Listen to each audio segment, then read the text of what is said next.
नमस्कार. आज आपल्यासोबत आहेत डॉक्टर चंद्रकांत कणसे सर आणि आज आपण एका टॉपिकवर बोलणार आहोत जो सगळ्यांच्याच जवळ आसपासचा किंवा हृदयाच्या आसपासचा विषय नसेल, बट अभ्यास कसा करावा आणि अभ्यासाचं तंत्र काय हे सर आपल्याला समजावून सांगणार आहेत आज. एक वर्ग असतो की जिथे लोकांना काहीतरी एक वेगळं ऐकायची किंवा वेगळं शिकायची उर्मी असते.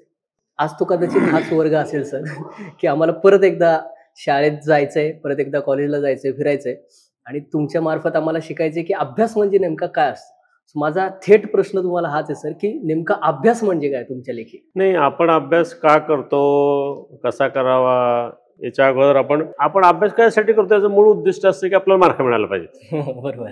बाकी ते मार्काची उपयुक्तता हा विषय सोडून द्या. मार्क म्हणजे सगळं काही नाही, ही आर्ग्युमेंट बरोबर आहे. मार्क नाही मिळाल्याने काही बिघडत नाही, ही आर्ग्युमेंट बरोबर आहे. पण मार्क मिळाले पाहिजेत हा सगळ्यांचा पहिला नंबर 1चं उद्दिष्ट असतं. बरोबर की मला मार्कासाठी अभ्यास करायचा आहे. मार्क कसे मिळतात? उलट डेफिनेशनकडे उलट जाईल. म्हणजे त्या अनुषंगाने आपण अभ्यासाची डेफिनेशन करूयात. असं म्हण काय आहे हा भाग सोडून द्या. मग तुम्हाला मार्क कशाने मिळतात?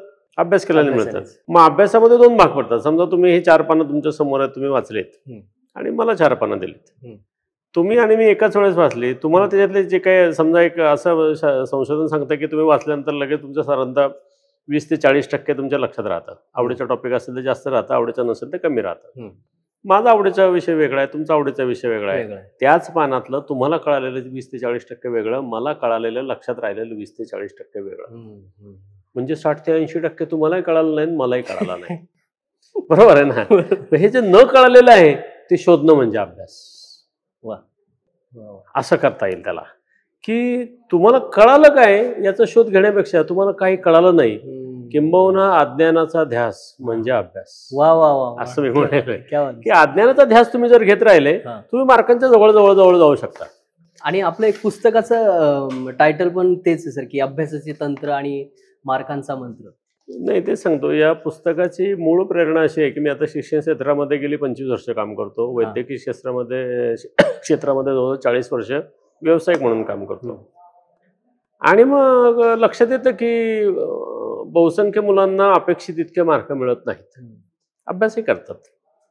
मग त्याचं कारण काय? सगळ्या मुलांची बुद्धिमत्ता कमी असते का?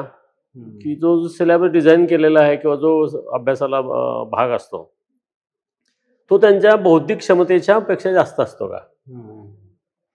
त्यांना मार्क का मिळत नाहीत?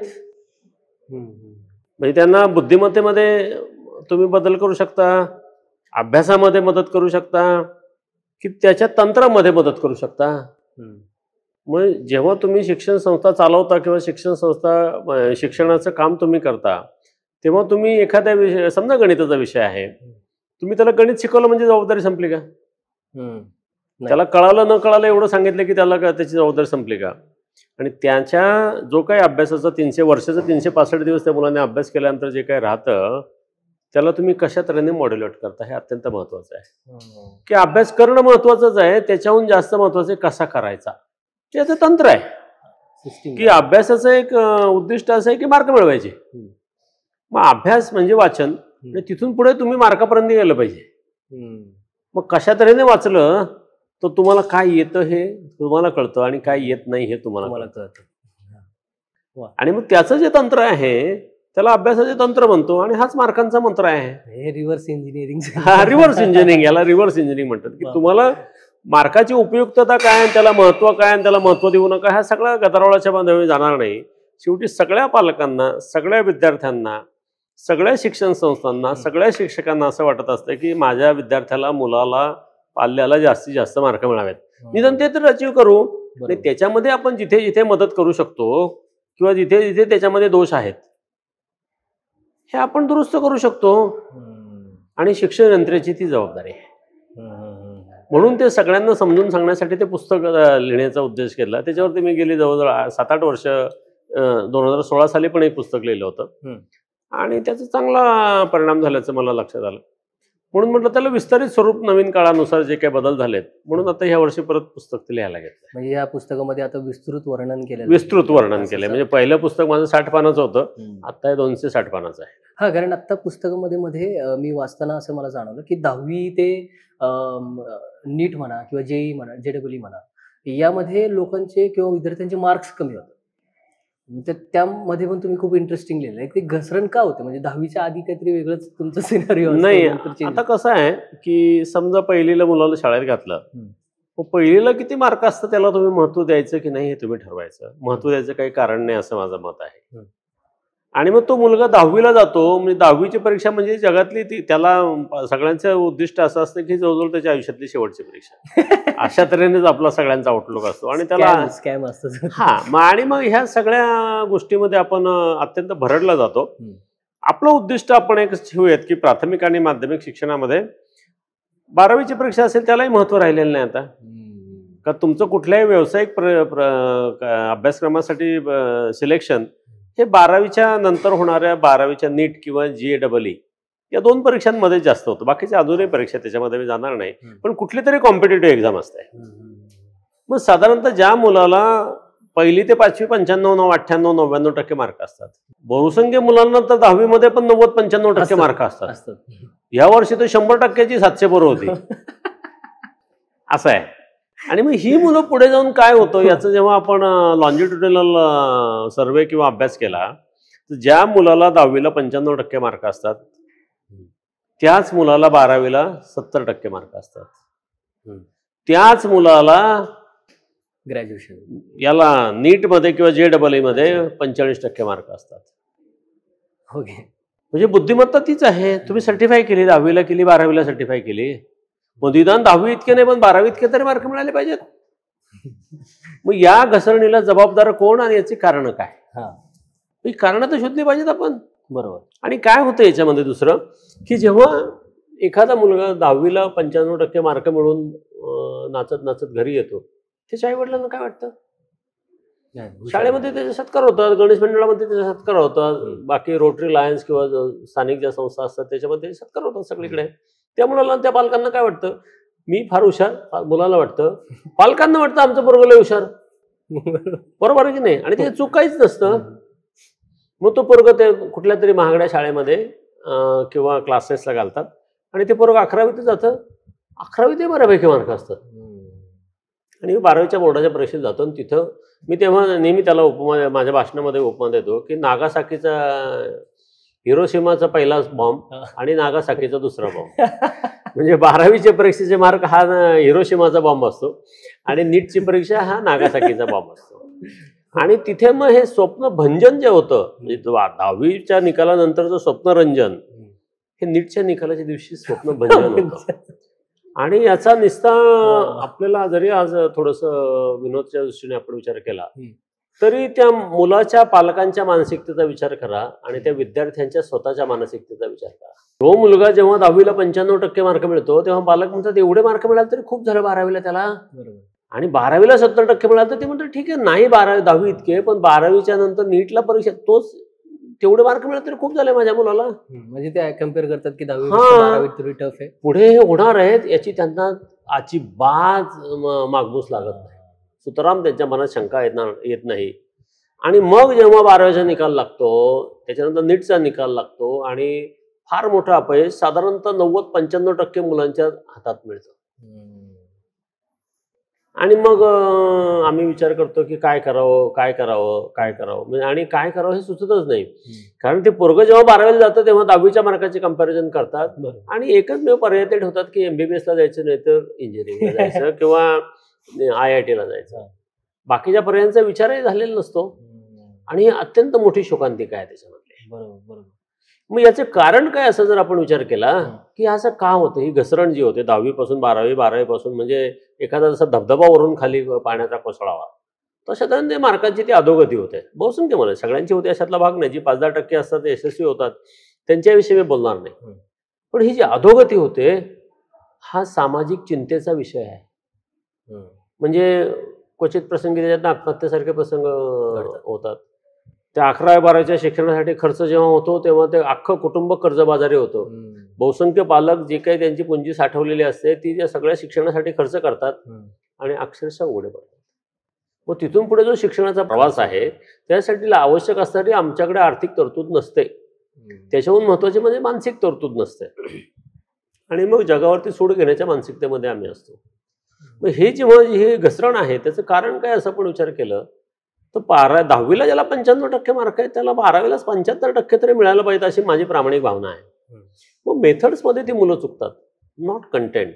ओके, लाईक म्हणजे असं म्हणता येईल की 10वीची परीक्षा कशा पद्धतीने घेतली जाते, 12वीची परीक्षा कशा पद्धतीने घेतली जाते आणि नीटची परीक्षा कशा पद्धतीने घेतली जाते, हा परीक्षेतला फरक आहे. म्हणजे 10वी आणि 12वीच्या बोर्ड परीक्षा आणि नीटची परीक्षा याच्यामध्ये जमीन आसमानाचा फरक आहे. एकच प्रश्न वेगळ्या पद्धती, एकाच टॉपिकवरचे प्रश्न हे वेगळ्या पद्धतीने तिथे विचारले जातात. म्हणजे शिक्षण क्षेत्रातला एक बेंजामिन ब्लूम नावाचा एक शास्त्रज्ञ किंवा तत्वज्ञ होऊन गेला. 1956 साली त्याने एक प्रिन्सिपल सांगितलं, त्याला ब्लूम्स टॅक्सॉनॉमी म्हणतात. आणि त्याच्यावरती आधारित तुम्ही अभ्यास जेव्हा करता तेव्हा तुम्हाला जे काही कळतं, म्हणजे हार्डशिप अंडरस्टँडिंग ज्याला म्हणतो आपण, त्याच्या 6 पातळ्या त्यांनी सांगितल्यात. त्याचे फिजिकल आणि मेंटल ह्या पातळ्या मी त्याच्यावरती जाणार नाही, त्यानंतर ॲड झालेल्या आहेत. आणि 2001 साली जगात म्हणजे मान्यताप्राप्त ही शिक्षण प्रणाली आहे, अख्ख्या जगामध्ये त्याचा वापर केला जातो. आणि 2001 मध्ये त्याच्यामध्ये थोडेसे रिव्हिजन होऊन अख्ख्या जगामध्ये ती आता स्वीकारली गेलेली आहे की 10वी आणि 12वीच्या परीक्षा ह्या ब्लूम्स टॅक्सॉनॉमीच्या 1, 2 आणि 3 लेवलला असतात. बोर्ड परीक्षा त्याची प्रश्न साधारणतः म्हणजे तुम्हाला एखादी गोष्ट समजली की नाही किंवा आठवते की नाही, मेमरी बेस्ड असतात. समजली की नाही म्हणून 20-30% प्रश्न असतात, पण मोस्ट ऑफ द म्हणजे जे बहुसंख्य प्रश्न असतात हे तुम्हाला रिमेंबर आणि अंडरस्टँडिंग याच्यावरती असतात. मग ॲनालाइज, ॲप्लिकेशन, क्रिटिसिझम आणि क्रिएशन हे जे पुढचे 3 टप्पे आहेत, म्हणजे पहिले 3 टप्प्यावरती तुम्ही बोर्ड परीक्षा देता आणि पुढच्या 3 टप्प्यावरती तुम्हाला नीट द्यावी लागते. तुमच्या वर्गामध्ये शिकवलं ते 1, 2, 3 लेवललाच असतं आणि तुम्हाला पेपर मात्र येतो 4, 5, 6 लेवलचा. खरं तर 5 आणि 6 लेवलचाच. म्हणजे नीट आणि JEE ह्या ज्या अत्यंत उच्च दर्जाच्या परीक्षा आहेत, काठिण्य पातळी ज्याची असते त्याच्यामध्ये 5 आणि 6 विशेषतः JEE ॲडव्हान्स परीक्षा जी असते ही ब्लूम्स टॅक्सॉनॉमी 5 आणि 6 या लेवललाच येते. मग त्याच्यासाठी आम्ही अभ्यासच करत नाही, त्या प्रश्नांचा विचारच करत नाही, कुठलंच प्रिपरेशन झालेलं नसतं.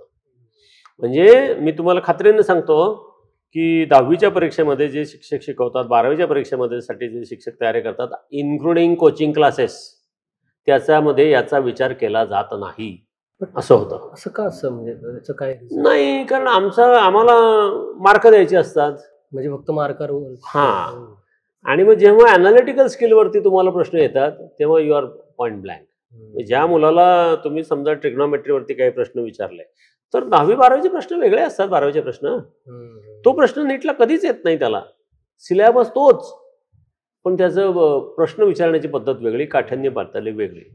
आणि ह्या काठिण्य पातळीतला किंवा प्रश्नामधला फरक न समजल्यामुळे आणि त्या दृष्टिकोनातनं रिव्हिजन किंवा अभ्यास न केल्यामुळे मुलं खाली जात राहतात. हे माझं स्वतःचं मत नाही, पण बऱ्याच विद्यार्थ्यांना मी तशा पद्धतीने आधी आणि नंतर विचारल्यानंतर की बा तुम्हाला अनालिटिकल तुम्ही काय एखाद्या याचा अभ्यास केला, आणि मग ती सगळी मुलं गडबडतात. म्हणजे ती मुलं हुशारही असतात, त्यांना चांगल्या शिक्षण सुविधा देण्याचा पालक प्रामाणिकपणे प्रयत्न करतात, शिक्षकही त्यांच्या क्षमतेनुसार शिकवतात, खर्चही करतात, चांगले कोचिंग क्लासेस पण लावतात, नोट्स पण घेतात, अपेक्षित पण घेतात, म्हणजे काय जे अपेक्षित प्रश्नपत्रिका असतील त्या, आणि तरी उत्तर अपयश येत असतं. मग हा एक शैक्षणिक तर प्रश्न आहेच, त्याही महत्वाचा सामाजिक प्रश्न आहे. म्हणजे ह्यात गुणवत्ता पातळी मॅटर करत नाही. गुणवत्ता पातळी नक्की मॅटर करते, पण किती टक्के मॅटर करते? म्हणजे ह्या समजा तुम्हाला 100 मार्क जर असतील त्याच्यामध्ये मिळवायचे असतील, तुमची गुणवत्ता किती मार्काचं कॉन्ट्रीब्युशन देऊ शकते त्याच्यामध्ये? 50, 60, 65, 70% 60 ते 70% धरा. आणि मग पुढे जे येतात त्याला मेथड्स आहेत. त्या मेथड्स फार महत्वाच्या आहेत, आणि तिथे आम्ही वर्गामध्ये काय शिकता हे पाहतो. कंटेंट आम्ही शिकवतो सिलेबसनुसार, सिलेबस कम्प्लिशन होतो आमचा, त्याच्यानुसार परीक्षा होतात, त्याच्यानंतर रिव्हिजन होतात. आणि मग त्या मेथड्स न कळाल्यामुळे, डिफिकल्टी लेवलवरती न गेल्यामुळे आम्ही परीक्षेमध्ये तशाच मानसिकतेमध्ये आणि तयारीमध्ये नसतो, म्हणून आम्हाला तिथे अपयश मिळतं. हे त्याचं सगळ्यात महत्त्वाचं कारण आहे की तो तिथे पेपर जाऊन निकाल येईपर्यंत, म्हणजे बऱ्याचदा मुलांना पेपर देऊन आल्यानंतर निकालाच्या दिवशीपर्यंत विचारलं की तुला किती मार्क मिळते, तर 90% सांगतो. आणि निकालाच्या दिवशी त्याला विचारलं तर तो 39% होते. त्याचं लेव्हल कम्प्लीट असतं, याला 10 पैकी. असं आहे. म्हणजे आपलं काय चुकलं हे त्याला कळतच नाही, हे त्याच्यात महत्वाचं आहे. आणि मग शिक्षकांनी शिकवताना काय शिकवावं, म्हणजे आत्ताच्या शिक्षण व्यवस्थेतली किंवा आत्ताच्या ज्या पद्धतीमध्ये आपण म्हणतो की समजा आई म्हणते मुलाला किंवा वडील म्हणतात किंवा शिक्षक म्हणतात, बाळा अभ्यास कर. मग बाळ्या पुस्तक घेतो वाचत बसतो, त्याला तुम्ही अभ्यास म्हणता. मग तो रात्री 12 वाजल्यानंतर आई म्हणते अरे बाळ्या आता जरा झोपायला जा, म्हणजे तू खूप अभ्यास केलायस आता बस झालं. म्हणजे मुलगा अभ्यास पण करतो, बरोबर. मग तो मुलगा काय म्हणतो, आता समजा एखादा माझ्यासारखा टवाळा असेल तर आई म्हणते बाळा जरा अभ्यास कर, जरा जास्त अभ्यास कर किंवा चांगला अभ्यास कर. म्हणजे काय असतं की अजून एकदा वाच. 4 तास वाचतो तो 5 तास वाच, किंवा 5 तास अभ्यास करतो 6 तास कर. म्हणजे एकदा वाच, जास्त अभ्यास कर म्हणजे जास्त वेळा वाच. त्याला वाचणं म्हणतात, अभ्यास नाही. मग समजा मग त्यासाठी मग ह्या सगळ्या व्याख्या त्या पुस्तकामध्ये मी समजावून सांगितलेल्या आहेत की अभ्यास कर म्हणजे काय. की समजा तुम्ही एखाद्या शिवाजी महाराजांविषयीचं एक सोपं उदाहरण देऊन सांगतो की शिवाजी महाराजांचा एखादा तुम्ही धडा वाचला. आता तुम्हाला माहिती आहे शिवाजी महाराजांचा जन्म शिवनेरीला झाला, त्यांची आईचं नाव जिजाबाई होतं, वडिलांचं नाव शहाजी महाराज होतं. त्यांनी खूप मोठं कार्य केलं म्हणून त्यांचं नाव आहे. हे तुम्हाला परत दुसऱ्यांदा वाचायची काय गरज आहे, शिक्षकांनी शिकवण्याची काय गरज आहे. जर त्याला जे वाचून कळतंय ते शिक्षकांनी शिकवायचं का. म्हणजे शिक्षण यंत्रणेमध्ये किंवा शिक्षण प्रक्रिया जी आहे त्याच्यामध्ये 2 महत्वाचे दुवे आहेत, विकनेसेस आहेत, अत्यंत वीक. की एकदा वाचल्यानंतर मुलाला कळत नाही की मला काय कळालं आणि मला काय नाही कळालं. म्हणजे त्याचा नॉलेज पूल वेगळा होतो आणि इग्नोरन्स पूल वेगळा होतो या शिक्षण म्हणजे अभ्यासाच्या प्रक्रियेमध्ये.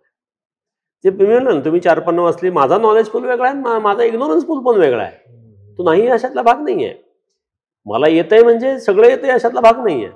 मला काही जरी येते काहीतरी येत नाही. मग काहीतरी येत नाही याचा शोध म्हणजे अभ्यास. आता त्याच्यातली दुसरी महत्त्वाची अडचण अशी आहे की वर्गामध्ये तुम्ही 40 मुलांना 35 मुलांना शिकवता, 50 मुलांना शिकवता. आता वर्गात 50 मुलं असतील तर याचा अर्थ असा आहे की वर्गातल्या 50 मुलांचे वेगवेगळे नॉलेज पूल आहेत आणि वेगवेगळे इग्नोरन्स पूल पण आहेत. आणि आम्ही सगळ्या क्लासेसच्या जाहिरातीमध्ये पाहतो, सगळ्या शाळांच्या जाहिरातीमध्ये पाहतो की वैयक्तिक मार्गदर्शन. मग याची आपण वैधता जर तपासून पाहिली तर वैयक्तिक मार्गदर्शन म्हणजे काय. समजा तुम्ही आणि मी एका वर्गात आहे, तुम्हाला ज्यावरती वैयक्तिक मार्गदर्शन म्हणजे तुम्हाला जे कळलं ते शिक्षकाला कळलं पाहिजे, तुम्हाला काय कळलं नाही ते शिक्षकाला कळलं ते देखील कळलं पाहिजे. बरोबर. काय कळलं आणि काय कळलं नाही विद्यार्थ्याला हे शिक्षकाला कळलं पाहिजे. ते वैयक्तिक मार्गदर्शन, त्याला वैयक्तिक. असं होतं का. अजिबात. असं त्याहून पुढे मी विचारतो, असं कोणी करू शकतं का, असं होऊ शकतं का. व्हायला होऊ शकतं, कसं होऊ शकेल. समजा वर्गामध्ये नाही, तेच सांगतो की वर्गामध्ये 40 मुलं असतील आणि त्याला रोज 4 शिक्षक म्हणजे एका शिक्षकाला 4 पिरियड असतील, किती पिरियड असू द्या, पण त्या मुलाला काय कळलं आणि काय कळलं नाही हे त्याला कळणं शक्य नाही unless he applies a separate procedure for that.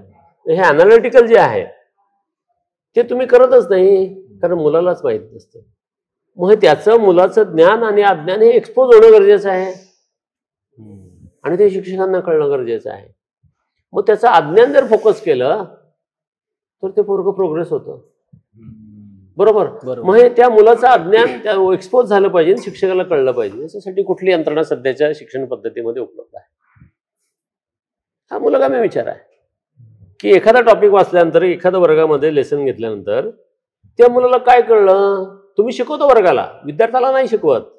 तुम्ही शिकवतो वर्गाला आणि परीक्षा कोणाची घेता, विद्यार्थ्याची घेता. म्हणजे एज्युकेशन किंवा शिक्षण हे कलेक्टिव्ह इफर्ट आहे. एकाने 100-40 जणांना शिकवायचं. परीक्षा 1:1 आहे.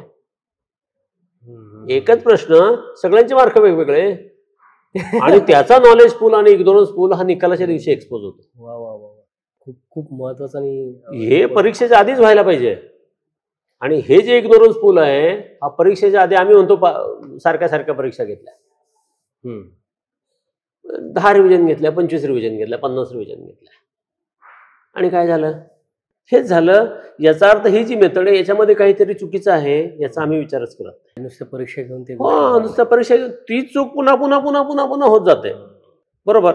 आता समजा वर्गामध्ये 40 पोरं आहेत आणि त्यांना आपण एक 50 मार्क 50 प्रश्न वेगळे दिले. आता त्या 50 प्रश्नामधले 5 प्रश्न असे असतील की सगळ्या प्रश्नांना मुलांना त्याची उत्तरं येतात. बरोबर बरोबर बरोबर. आता ज्या 5 प्रश्नांची उत्तरं सगळ्या विद्यार्थ्यांना येतात ते विषय ते प्रश्न शिक्षकाने वर्गात शिकवायची गरज आहे का? गरजच नाही.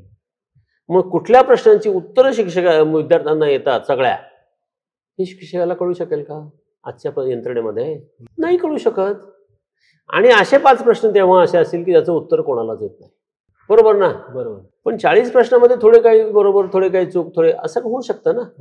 मग त्या 5 प्रश्नांचं वेटेज जर तुम्ही 40 प्रश्नांना जर दिलं तर शिक्षकाचा वेळ वाचेल की नाही? त्याचं काम सोपं होईल की नाही? वर्गाचं काम सोपं होईल की नाही? येत नाही ते शोधलं पाहिजे. मग अशी यंत्रणाच उपलब्ध नाही.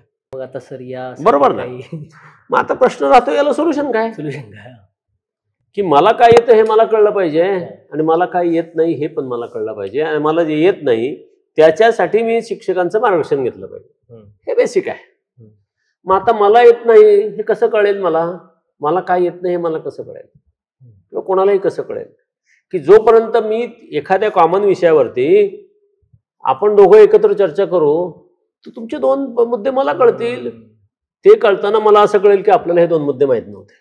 पण ही चर्चा सर ज्यावेळी होते, सपोज आता विद्यार्थ्यांनी चर्चा करावी, शिक्षकांसोबत करावी, पाल्यांसोबत करावी त्यांच्या, की इतरत्र कोणी त्यांचे मित्र वगैरे असतील यांच्यासोबत, कोणी करा कुठेही करा, म्हणजे जिथून तुम्हाला ज्ञान मिळते ते घ्या. हां, नाही एक आहे की जसं आपला शिक्षण पद्धती काय सांगते की हा सिलेबस आहे, हा विषय आहे, हा शिक्षक आहे, त्याने वर्गात जायचं आणि शिक्षकांनी शिकवायचं.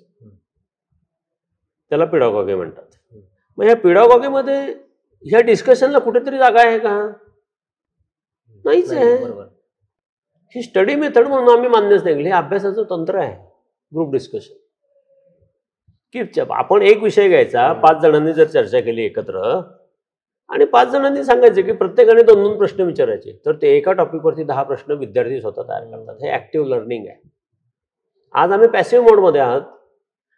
आणि कोणी मला सांगावं ज्याने शिक्षण क्षेत्रामध्ये थोडंसं तरी अनुभव किंवा काम केलेलं आहे की ऍक्टिव्ह लर्निंग चांगलं की पॅसिव्ह लिस्निंग चांगलं मुलाच्या रिटेन्शनसाठी, म्हणजे मुलांच्या मेमरीमध्ये जाण्यासाठी, त्याला कळण्यासाठी, त्याला समजण्यासाठी, त्याला मार्क मिळण्यासाठी? कोणी सांगेल ऍक्टिव्ह लर्निंग. मग ऍक्टिव्ह लर्निंगची कुठली प्रोसिजर आपण वर्गामध्ये सांभाळतो किंवा अंमलबजावणी करतो? बऱ्यापैकी पॅसिव्ह चालू असतं. बऱ्यापैकी नाही, 99.99 असं आहे. मग ही पॅसिव्ह मेथड संपवून तुम्ही ऍक्टिव्ह मेथडकडे जायला पाहिजे. याला अभ्यासाचं तंत्र म्हणतात. की तो विषय तुम्ही विद्यार्थ्यांना द्या आणि त्यांना म्हणा याच्यावरती ग्रुप डिस्कशन झालं पाहिजे, आणि तेथे शिक्षक हा मॉडरेटर म्हणून काम करेल. मग ज्या 5 जणांचे जे काही 10 प्रश्न येतील किंवा 25 प्रश्न येतील, मग त्याच्यामध्ये त्यांचं अज्ञान पण एक्सपोज होईल. आज मी तेच कसं आहे की शिक्षक प्रश्न विचारतो आणि विद्यार्थी उत्तर देतो. एक्झॅक्टली रिव्हर्स पाहिजे. म्हणजे तुम्ही प्रश्न विचारणारी मुलं तयार केली पाहिजेत. कारण प्रश्न विचारण्याची मानसिकता वेगळी असते आणि उत्तर देण्याची मानसिकता वेगळी असते. काही शिक्षक असे असतात की जे हुशार मुलांकडे लक्ष देतात बऱ्यापैकी, त्यामुळं बऱ्याच मुलांवर असा परिणाम होतो की हे त्याच मुलांकडे लक्ष देत आहेत तर आम्हाला कमी मार्क्स पडतात, तर आमच्या गुणवत्तेकडे लक्ष दिलं जात नाही. जसं तुम्ही म्हणालात की विद्यार्थ्यांच्या कमीकडे लक्ष द्या. मग काही शिक्षकांकडून कदाचित ते पण मिस आउट होतं की नाही, मला त्यांच्या पण कमीकडे लक्ष दिलं पाहिजे. बरोबर. हाही एक मुद्दा आहे की समजा एखादा मुलगा हुशार आहे, मग तो 100% आहे का? नाही. एक लक्षात घ्या, म्हणजे त्याचाही नॉलेज पूल आहे, भले तो जास्त असेल, पण त्याचा इग्नोरन्स पूल पण आहे. त्यालाही त्या इग्नोरन्स पूलच्या जाणीवेची तेवढीच गरज आहे. बरोबर. आणि कदाचित असं असेल की त्याच्यावरती समजा एखादा तुम्ही 95% मुलगा आणि दुसरा 65% मुलगा एकत्र बसून ग्रुप डिस्कशन केलं तर 65% मुलगा त्याला 5 मार्काची मदत करू शकेल आणि 95% मुलगा याला 15 मार्काची मदत करेल. कुठे बिघडलं? म्हणजे ससा आणि कासव. तू मला पाठीवर घे. तू मला पाठीवरती घे. म्हणजे तो आज मार्क जास्त आहेत म्हणून तो हुशार आहे म्हणून त्याला वेगळं, ही संकल्पनाच शिक्षणाच्या मूळ हेतूच्या विरुद्धात आहे. मग त्याला त्याच्या अज्ञानाची जाणीव करून द्या, याला याच्या अज्ञानाची जाणीव करून द्या, कदाचित हा त्याच्या अज्ञानाच्या वरती त्याला अजून उघडा पाडू शकेल. असं आहे. मग त्या दोघांचं कॉम्बिनेशन एकच आहे. ह्या ग्रुप डिस्कशन मधला एकच भाग महत्वाचा आहे की तुम्ही संपूर्ण गोष्ट विद्यार्थ्यांवरती सोडली तर डिफिकल्टी लेव्हल मेंटेन होईल की नाही हा एक महत्वाचा प्रश्न आहे. की सगळेजण विचारते शिवाजीचा जन्म कुठे झाला, शिवाजीच्या आईचं नाव काय, शिवाजीच्या वडिलांचं नाव काय. मग डिफिकल्टी लेवल खाली झाली. बरोबर की नाही. पण शिवाजीचा जन्म ज्या शिवनेरी किल्ल्यावरती झाला तर शिवाजीचा जन्म झाला तेव्हा त्याच्यावरती कोणाचं राज्य होतं, ही डिफिकल्टी लेवल आली. ही डिफिकल्टी लेवल आली. मग तिथे जो माणूस होता किल्लेदार होता तो कोण होता, आणि तो शहाजीराजांचा नातेवाईक होता की नव्हता, म्हणजे मुळापर्यंत पोहोच. हा. मग कदाचित ह्या मुलाने वेगळं वाचलं असेल, तो त्याला सांगू शकेल की त्याचं नाव विश्वासराव होतं आणि तो शहाजीराजांचा नातेवाईक किंवा विश्वासराव, हे सांगू शकतात तुम्ही. मग शहाजीराजे का नाही थांबले तिथे, शिवनेरीवरतीच का ठेवलं, ही प्रश्न तयार होऊ शकतात. तुम्ही ते ओपन करायला पाहिजे, ते एनकरेज करायला पाहिजे. मग त्याला तो विषय समजेल. एकदम सोपं आहे. म्हणजे तो मला आता तुम्ही सांगताना असं जाणवलं की हे जर आम्हाला शाळेत शिकवलं गेलं असतं तर त्यावेळी डिस्कशन होऊन कदाचित आज महाराजांचा वेगळाच इतिहास. बरोबर आहे ना. मग सगळ्यांना सगळं पुस्तकात छापलेल्या पलीकडे तुम्ही जायला पाहिजे थोडंफार तरी. कदाचित ह्या मुलाला तुम्ही एनकरेज केलं तर तो चांगल्या तऱ्हेने करेल. मग त्यासाठी आम्ही एक छोटी योजना त्याच्यामध्ये सांगितलेली आहे, त्या पुस्तकामध्ये आम्ही ते एक सांगितलेलं आहे की तुम्ही काय करता की चांगलं उत्तर दिलं तर जास्तीत जास्त उत्तर दिलं त्याला बक्षीस देता. बरोबर ना. अशीच पद्धत आहे की मी 10 प्रश्न विचारतो, सगळ्या प्रश्नांची उत्तर देईल, तो पहिला किंवा त्याला काय अमुक तमुक बक्षीस. माझं उलटं म्हणणं आहे, जो सगळे उत्तर देत त्याला तुम्ही नक्की बक्षीस द्या, पण अशा मुलाला देखील बक्षीस द्या की ज्याने विचारलेल्या प्रश्नाचं उत्तर तुम्हाला देखील येणार नाही. हो, वा. मग मित्रांना किंवा वर्गातल्या इतर मित्रांना देखील उत्तर येणार नाही किंवा शिक्षकाला देखील उत्तर येणार नाही असा प्रश्न विचारण्याची प्रक्रिया काय असते, मानसिकता ही अत्यंत अवघड प्रक्रिया आहे. आणि that will decide whether you are whether तुम्ही मेरिट लिस्टमध्ये असणार की नाही. असा एक प्रश्न विचारायला सांगा विद्यार्थ्यांना, अख्ख्या वर्गाला सांगा. अख्ख्या वर्गाचा मिळून रोज एक जर प्रश्न आला, ह्या वर्गाचं ते कॉमन इग्नोरन्स पूलमधलं कंटेंट झालं, मग अख्ख्या वर्गाचे हॉरिझॉन्टल लेव्हल वाढेल. मग जेव्हा त्याला एक अवघड प्रश्न विचारायचा आहे त्याला 99 येणारे प्रश्न ओलांडून जावं लागतं. मग त्या मोस्ट डिफिकल्ट क्वेश्चनला तुम्ही बक्षीस दिले का कधी. हे अनएक्सपोज म्हणजे पोटेन्शियल आहे, हे आम्ही एक्सप्लॉइटच केलेलं नाही कधी. मग त्याच्यामध्ये आम्ही ते 0 मार्क क्वेश्चन एक डिस्कस केलेला आहे पुस्तकामध्ये की तुम्ही सगळ्यात अवघड प्रश्न विचारा. कदाचित तुम्ही ज्याला हुशार म्हणता त्या मुलाला त्याचं उत्तर येणार नाही. किंवा तशीच कॉम्पिटिशन ठेवा की असा प्रश्न विचारायचा ज्याचं उत्तर कोणी देऊ शकणार नाही. मग हे मोस्ट डिफिकल्ट लेवल झाली. हा, म्हणजे यातून असं जाणवतं सर की एक उत्सुकता लागून जाते की मी सपोज तुम्हाला एखादा काही प्रश्न विचारला आहे आणि त्या प्रश्नाचं उत्तर तुम्ही मला म्हणता की मी 1-2 दिवसानंतर तुला सांग. मला हे बरोबर आहे ना सर.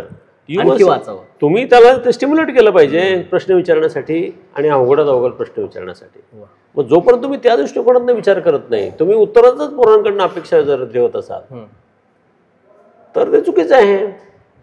तुम्ही उत्तर न येणारे प्रश्न वर्गामध्ये विचारले पाहिजेत, परीक्षेमध्ये नाही. आता काय होतं की उत्तर न येणारे प्रश्न परीक्षेत विचारले जातात, त्याच्यावर चर्चाच झालेली. हा, त्याच्यावरती चर्चा झालेली नसते, तुम्ही ते वर्गात विचारले पाहिजे. मग त्याला 0 मार्क क्वेश्चन आम्ही म्हणतो. 0 मार्क. हा. आणि आम्ही तर सांगतो, आता बऱ्याच शाळांमध्ये मी अशा तऱ्हेचे लेक्चर द्यायला जातो, तिथं आम्ही सांगतो तुम्ही सगळी पोरं पुस्तकं उघडून प्रश्न विचारा. पुस्तक म्हणजे ओपन बुक टेस्ट आपण म्हणतो, तशी तुम्ही तुमची ओपन बुक टेस्ट ग्रुप डिस्कशनसाठी करा की पुस्तकं उघडा आणि तुम्हाला जे वाटतं ना की त्याला कळलेलं नाही आहे ते प्रश्न विचारा. आणि जोपर्यंत विचारत राहा की जोपर्यंत कोणालाच उत्तर येणार नाही. आज उत्तर आलं तर उद्या परत अभ्यास करून परत उद्या प्रश्न विचारा. तसं बघायला गेलं हा इंटरेस्टिंग खेळच आहे. हो, खेळच आहे, हा खेळच आहे. आणि त्याच्यामध्ये वर्गाची हॉरिझॉन्टल इंटेलेक्च्युअल लेवल वाढत जाते, असं होतं ते. आणि मग सगळे तुम्हाला प्रश्न परीक्षेमध्ये पडण्यापेक्षा आधी जर पडले तर ते सगळ्यात चांगलं. म्हणजे विद्यार्थी हा शिक्षकाच्या मोडमध्ये जातो प्रश्न विचारणे हे आज आम्ही शिक्षकाचं काम समजतो आणि उत्तर देणे हे विद्यार्थ्याचं काम हे करतो. आम्ही विद्यार्थी उत्तर देणारी यंत्रणा उभी केली. आम्ही प्रश्न विचारण्याची पण यंत्रणा त्याच्याबरोबर पाहिजे, मग ती डिफिकल्टी लेवल वरती जाते. आणि हे सगळं करत असताना शिक्षकांनी मॉडरेशनमध्ये जर गेलं तर तो स्वतःहून एखादा 2 प्रश्न विचारून त्याची काठिण्य पातळी वाढवू शकतो. म्हणजे जेव्हा ब्लूम्स टॅक्सॉनॉमी तुम्हाला 4, 5 आणि 6 विशेषतः 5 आणि 6 लेवलला जायचं कदाचित शिक्षक विद्यार्थ्यांना शक्य नाही. कारण जेव्हा विद्यार्थी 12वीला असतो तेव्हा शिक्षक MSc असतो. विद्यार्थ्याची डिफिकल्टी लेवल आणि शिक्षकाची डिफिकल्टी लेवल ह्या वेगळ्या आहेत. मग त्यांनी त्याच्या डिफिकल्टी लेवलचा जर वापर केला तर विद्यार्थ्याची डिफिकल्टी लेवल खूप वरती जाते, नॉलेज त्याच्यामध्ये वाढते. हे अत्यंत सोपं आहे. फक्त आपण त्या दृष्टीने तुमच्या सिलेबसची टाईम प्लॅनिंगची नियोजन केलं पाहिजे की आठवड्यातनं एका विषयाचा 1 तास तुम्ही ग्रुप डिस्कशनला ठेवलाच पाहिजे टाईम टेबलमध्ये. त्याला रॅशनलायझेशन केलंच पाहिजे, त्याला सगळ्या विद्यार्थ्यांना कंपल्सरी भाग घेतलाच पाहिजे, त्या शिक्षकाने ते मॉडरेट केलंच पाहिजे. आणि जो सगळ्यात अवघड प्रश्न विचारेल त्याला बक्षीस काय काय होणं, एक मी म्हणतो केळ का होईना, चॉकलेट का होईना, बिस्किट का होईना किंवा काय नाही तरी टाळ्या वाजून तरी त्याचा तुम्ही सॉर्ट ऑफ सत्कार केलाच पाहिजे. It's a very important topic आहे. हां, आणि याला 1 रुपया पण खर्च नाही, याला 1 रुपया पण खर्च नाही. आणि हा हेल्दी कॉम्पिटिशन होईल मुलांमध्ये, ती हेल्दी राहील याची तुम्ही काळजी घेतली पाहिजे. मुलांना तुम्हाला शिकवण्याची गरज नाही, तुमचं शिकवण्याचं काम बऱ्याचदा कमी होईल. आता समजा एखादा कुठलाही धडा अगदी अवघड पारा अगदी ॲटॉमिक एनर्जी मधला घ्या, वाचला विद्यार्थ्याला काहीतरी कळेल ना, बरोबर की नाही. आणि मग त्याला कळत असेल तुम्ही कशाला शिकवताय, त्याला जे कळत नाही ते तुम्ही त्याला शिकवा. मग एक छोटीशी टेस्ट घ्या आणि मग त्याच्यामध्ये हा जो डायलेमा येतो की मुलांना काय कळलं हे शिक्षकांना कसं कळायचं. विद्यार्थ्याला काय येत नाही हे विद्यार्थ्याला कळलं पाहिजे आणि विद्यार्थ्याला काय आलं नाही शिक्षकाला पण कळलं पाहिजे. आणि हे कंटिन्युअसली चेंजिंग डायनॅमिक फील्ड आहे की माझा नॉलेज पूल म्हणजे इकडची अज्ञानातली गोष्ट काढायची ज्ञानाच्या भांड्यामध्ये टाकायची म्हणजे अभ्यास आहे. म्हणजे अज्ञानाचा ध्यास हे म्हणजेच अभ्यास. आलं लक्षात. मग हा अज्ञानाचा ध्यास तुम्ही जेव्हा घ्यायला लागता ना, अभ्यास करायला लागता, तेव्हा हे कंटिन्युअसली फ्लोटिंग आहे. म्हणजे आज माझं अज्ञान तेच आहे 10 वर्षांनी अज्ञान तेच असं नाही होत आहे, मग ते कमी होऊ शकतं. मग हे अज्ञान पुलाचा म्हणजे इग्नोरन्स पूल जो आहे हा जोपर्यंत तुम्ही कम्प्लिटली एम्प्टी करत नाही तोपर्यंत मुलाला मार्क मिळत नाहीत. आणि त्याच्यातलं अज्ञानाचं पूलमध्ये आम्ही फक्त त्याचं कंटेंटवरती लक्ष देतो, त्याला मेमराईज म्हणजे त्याला आपण लक्षात आहे की नाही एवढ्या एकाच गोष्टीवरती लक्ष देतो आणि मग तो सगळा गोंधळ होतो. मग आता समजा तुम्ही वर्गातल्या 40 मुलांची परीक्षा घेतली, मग ते 40 मुलांचे पेपर तपासणे, त्याचं मार्कशीट तयार होतं. मार्कशीट झालं मग तो सांगतो की तुला गणितामध्ये 100 पैकी 60 मार्क मिळाले, त्याला 95 मार्क मिळाले, बरोबर आहे. हे झालं, हे कोणाच बरोबर. त्या वर्गाचा रिझल्ट तयार होतो. वर्गातली 40% पोरं फर्स्ट क्लासमध्ये आहेत, 70% बाकी 30% पोरं अशी आहेत आणि तशी आहेत, बॅक बेंचर्स, बरोबर ना. असे तुमचं मार्कशीट तयार होतं. याच्यात उपयुक्तता काय आहे मार्कशीटची? याच्यात उपयुक्त तुमचा ज्ञानाचा भांड आणि अज्ञानाचा भांड हे तुम्हाला कसं कळेल. मग तुम्ही सब्जेक्टचं रिझल्ट शीट तयार करता का, तो विद्यार्थ्याचं करता हे करता, पण क्वेश्चनचं रिझल्ट शीट तयार करता का की आम्ही 10 प्रश्न विचारले, 10तल्या किती प्रश्नांना सगळ्या मुलांनी उत्तरं दिली, किती प्रश्नांना जास्तीत जास्त मुलांनी बरोबर उत्तरं दिली आणि किती प्रश्नांना कमीत कमी मुलांनी उत्तरं दिलीत आणि किती प्रश्नांना सगळ्यांनी कोणीच उत्तर दिलेलं नाही, हे अनालिसिस पाहिजे ना. हे नाही होत, कुठंच नाही. अशी मेकॅनिझमच नाही अख्ख्या यंत्रणेमध्ये, कुठेही असं मेकॅनिझम नाही ज्याला म्हणजे क्वेश्चन अनालिसिस म्हणतात. हे मेकॅनिझमच नाही आमच्याकडे. आम्हाला असं मेकॅनिझमच नाही की जेणेकरून आम्ही आमच्या अज्ञानाची परीक्षा घेऊ शकतो, अज्ञानाची जाणीव आम्हाला होऊ शकते, वर्गाच्या अज्ञानाची जाणीव होऊ शकते, त्या मुलाला त्याच्या अज्ञानाची जाणीव होऊ शकते, शिक्षकांना विद्यार्थ्याच्या अज्ञानाची जाणीव होऊ शकते. आम्ही पेपर तपासतो, एवढे मार्क देतो, सगळी गणित मार्कांवरच चालली. हां, आम्ही 90% त्याला मार्क दिले म्हणजे तो हुशार आहे असं म्हणतो. 10% मार्क का दिले नाहीत याचा जोपर्यंत आपण शोध घेणं चालू ठेवू हे करत नाही तोपर्यंत मुलगा तो नीटमध्ये पास होऊ शकत नाही. आम्ही 90 मार्कात टाळ्या वाजायला सुरुवात करतो. कुठल्याही यंत्रणेमध्ये 10 मार्क का मिळालेले नाहीत याचं उत्तर आम्ही देतच नाही. 10%कडे लक्षच जात नाही, मिळालेल्याकडे लक्ष जातं. मग अज्ञान तुमचा अभ्यास 20% पाहिजे ते 10 मार्क.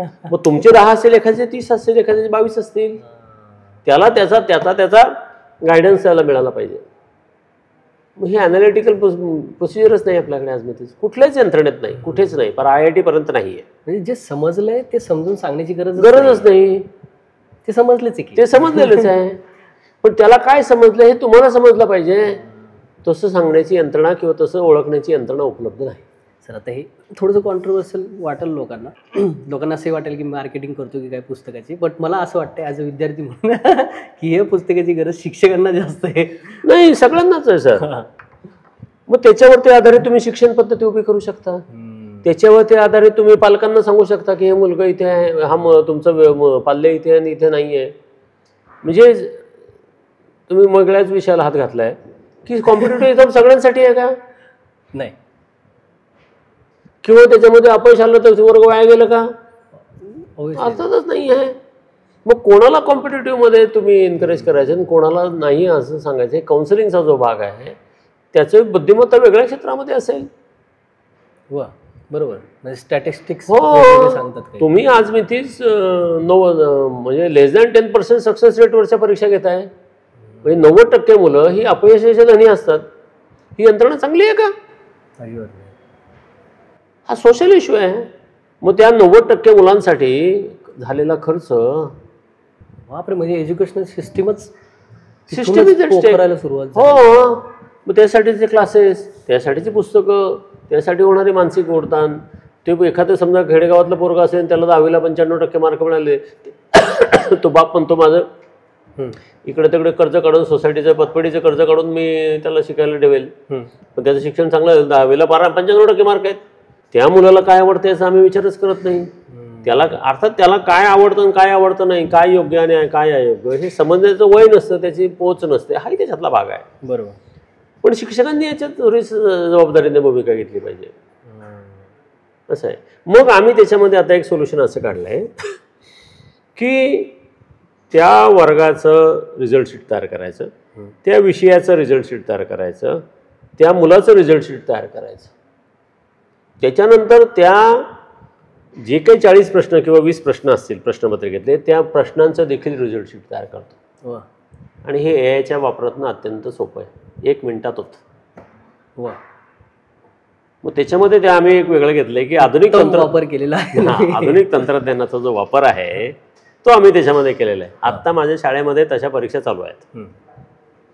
मग समजा 10 प्रश्न आहेत, मग 10 प्रश्नांचं आम्ही हॉरिझॉन्टल अनालिसिस करतो. किती मुलांनी उत्तर बरोबर दिलं आहे. मग ज्याच्या सगळ्यात कमी तिकडून उलटी सुरुवात करतो. ज्याचं कोणीच उत्तर बरोबर दिलेलं नाही तो प्रश्न सगळ्यात जास्त वेळ शिकवायचा, त्याचं एक्सप्लेनेशन शिक्षकाने द्यायचं. म्हणजे शिक्षकाला कळतं की वर्गाला हे कळालेलं नाही, बहुसंख्य विद्यार्थ्यांना हे कळालेलं नाही. तसे मेकॅनिझम आजमध्ये नाही आहे. तुम्ही विद्यार्थ्याचे हॉरिझॉन्टल मार्क गोळा करता, प्रश्नाचे व्हर्टिकल मार्क गोळा केले पाहिजेत. मग त्या प्रश्नांना आम्ही मार्क दिलेत.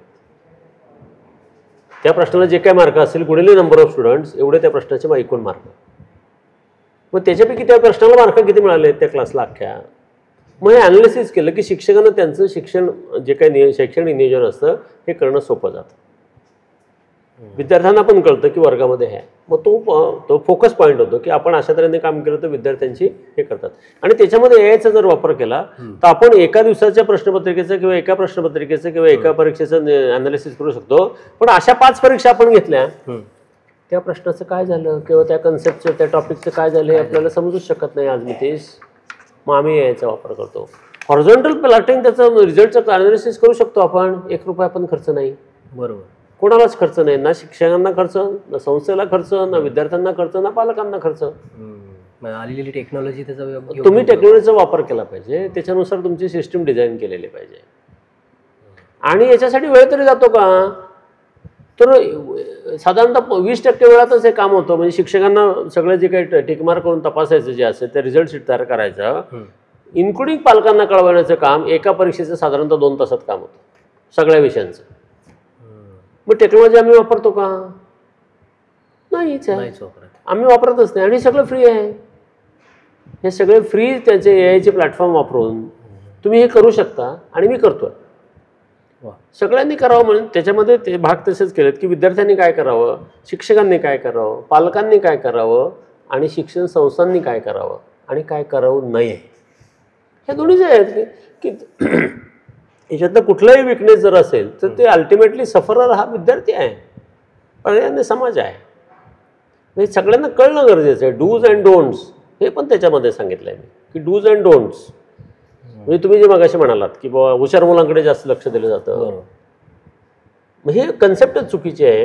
आणि त्याला समजा सो कॉल्ड तुमचं स्कॉलस्टिक क्वालिटी जे आहेत, मार्काच्या जे काही गुणवत्ता आहेत त्याच्यामध्ये कमी मार्काच्या मुलाबरोबर त्याला बसवलं तर आपलं नुकसान होईल असं त्याला वाटतं. याच्या इतका मूर्खपणाच नाही आहे, मूर्खपणच नाही याच्या इतका. याच्यात एक बरोबर आहे की तो मुलगा याला वरती ओढेल तसं हा पण त्याला वरती खांदा देऊन वरती ढकलेल. भले याला 15% बेनिफिट मिळेल, त्याला 5%च मिळेल. मित्रांची ती कॅटेगरी एकमेकांना वर घेऊन जाण्याची. आम्ही आता असं करतो की मी काय वाचलं ते तुम्हाला सांगणारच नाही वर्गातल्या इतर कोणालाच. आम्ही गपचूप असं धरून अभ्यास करणार. बरोबर आहे ना. आम्ही काय अभ्यास केलाय सांगतच नाही, आम्ही काय कळालं आम्हाला ते सांगत नाही. हा म्हणजे प्रश्न पडला असेल तर कधी कधी भीती वाटते. हा मग ही कॉन्फिडेन्शियलिटी त्याच्यातली आहे, ही कॉन्स्पिरसी आहे ऍक्च्युली. आणि त्याच्याने सगळ्यांचंच नुकसान होतं. म्हणजे याला काय येतं हे यांनी त्याला जर सांगितलं तर कदाचित असं होऊ शकेल की याला काय येत नाही तो सांगेल, तो ऑप्शनच आम्ही बंद केला.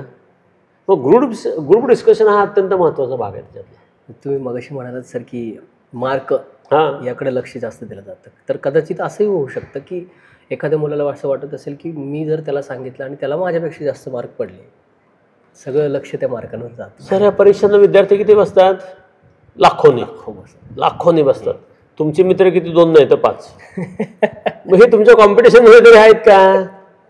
मग इतकी जर आपण चुकीची विचारधारा जर ठेवली आणि तो जर आला तुमचं काय बिघडलंय? बरोबर की नाही? तो आला कोणीतरी आला, तुम्ही एकमेव आहे का? ही काय पंतप्रधान पदाची इलेक्शन आहे का? असं नाहीये ना. म्हणजे तिथे समजा 10 लाख लोक बसत असेल, 10,000 सिलेक्ट होणार आहेत. मग 10,000 कोण आहेत ते तुमच्या शेजारचं असलं तर अजून चांगलं, तुम्हाला तुमचा मित्र कंटिन्यू होईल पुढे. एक तर तुम्ही सिलेक्ट होणार की नाही हा प्रश्न, त्याच्यात तो सिलेक्ट होणार की नाही हा प्रश्न, त्याच्यामध्ये तुम्ही भांडण करायची काही कारणच नाही आहे. बरोबर. ही मानसिकता आपण सोडली पाहिजे, मानसिकता सोडली पाहिजे. असं आहे सर. आता खूप छान टॉपिक चाललाय. मेन टॉपिक जो आपल्या पुस्तकाचा की अभ्यासाचे तंत्र आणि मार्कांचा मंत्र, याची प्रेरणा कुठून आली, काय नक्की? तेच सांगतो ना, मी गेली 25 वर्ष शिक्षण क्षेत्रामध्ये काम करतो आणि जेव्हा पालकांशी बोलतो, म्हणजे साधारणतः कित्येक हजार विद्यार्थ्यांचे पालकांचे इंटरव्ह्यू घेऊन झाले असते. 200-400 माझ्या ठिकाणी शाळांमध्ये, कॉलेजांमध्ये, शिक्षण संस्थांमध्ये माझे भाषणं झाले असते. आणि मग इंटरॅक्शनमध्ये जावं होतं की हे बेसिकली डिस्कनेक्ट आहे. हे वेगवेगळ्या डोमेनमध्ये लोक काम करतात आणि there is no cross section. मग याला एकत्रित आणणारे आणि ही जी विशेषतः म्हणजे आर्थिकदृष्ट्या गरीब असलेल्या किंवा सक्षम नसलेल्या समाजाची जी ओढाताण याच्यामध्ये होते, ही कुणीतरी सांगून टाळण्याचा प्रयत्न केला. टाळली जाईल असं म्हणणं फार चुकीचं होईल, पण प्रयत्न ते केला पाहिजे. त्यांना समजून सांगितलं पाहिजे की हे असं आहे आणि असं केल्याने असं होईल. मग त्यासाठी मी जागतिक संशोधन काय चाललं याच्यावरती याची माहिती घेतली. की समजा तुम्ही ग्रुप डिस्कशन केलं, किती मार्क वाढतात की नाही? वाढतात. तुम्ही अभ्यासाचं टेक्निक व्यवस्थित केलं तर तुमचे मार्क वाढू शकतात की नाही? ऑब्व्हियसली. तुम्ही एआयचा वापर केला, तुमचे मार्क वाढू शकतात की नाही? आणि त्याच्याहून पुढे जाऊन मी तर म्हणजे डॉक्टर असल्यामुळे बायोलॉजीचा पण जास्त अभ्यास करतो की मुलं कधी अभ्यास करतात, दिवसा की रात्री? रात्री जर अभ्यास केला तर त्याचं म्हणणं त्याच्या बुद्धिमत्तेवरती किंवा खरं तर मार्कावरती काय परिणाम, एकच आउटकम क्रायटेरिया आपण धरू की मार्कावरती काय परिणाम होतो, चांगला होतो की वाईट होतो, सरळ उत्तर आहे त्याचं. तर जागतिक संशोधन असं सांगते की वाईट परिणाम होतो. अच्छा, कसं थोडा बरोबर आहे की नाही? शेवटी तुम्ही आज समजा एखादा मुलगा 10वीतून 11वीला गेला, 11वीतला त्याने काहीतरी वाचलेलं टॉपिक 12वीला परीक्षेला येऊ शकतो की नाही? बरोबर, येऊ शकतो. त्याचा प्रश्न विचारला जाऊ शकतो. किंवा 12वीच्या जूनमधला पेपर काहीतरी टॉपिक असेल, तो त्याला मे मध्ये पुढच्या 10 महिन्यानंतर परीक्षेला येऊ शकतो. कदाचित 10 महिन्यामध्ये त्याने त्याचा एकदाही म्हणजे अभ्यास केला नसेल. याचा अर्थ तुम्ही जे वाचता ते तुमच्या लक्षात राहिलं पाहिजे. बरोबर. आणि लक्षात राहिलेला भाग तुम्हाला 180 मिनिटामध्ये विविध तऱ्हेच्या 180 प्रश्नांची उत्तरं आठवली गेली पाहिजेत. MCQ 180 MCQ असतात सगळ्या कॉम्पिटेटिव्ह आहे यांच्या परीक्षामध्ये, म्हणजे मिनिटाला एक. मग तुम्हाला आठवलेली म्हणजे वाचलेली कुठली गोष्ट आठवू शकते